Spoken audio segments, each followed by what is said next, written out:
Автандил Жорабеков, Кыргызстан, Бишкек.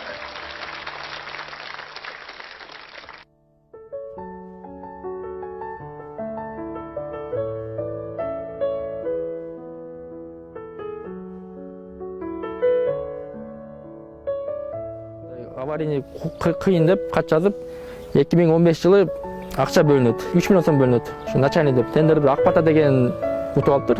Тендерди утуп, ушу былтыры мектепте баштап котлован куруп, кийин кичине чукуганда көргөнүңөрдөй 2-3 метрден кичине суу чыга баштаптыр. Ишине кемчилик болуп, анан токтоп калыптыр мектеп. Ошо былтыркы февралдан бери ушундай абалында турат.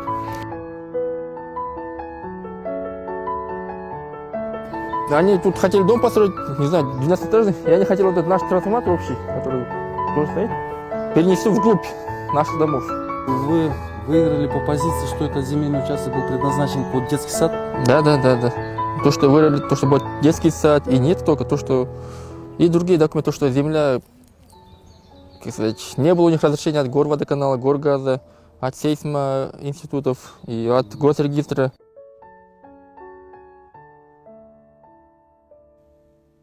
But 27-year-old activist Автандил Жорабеков has made fighting it a personal cause. This is a symbol of corruption.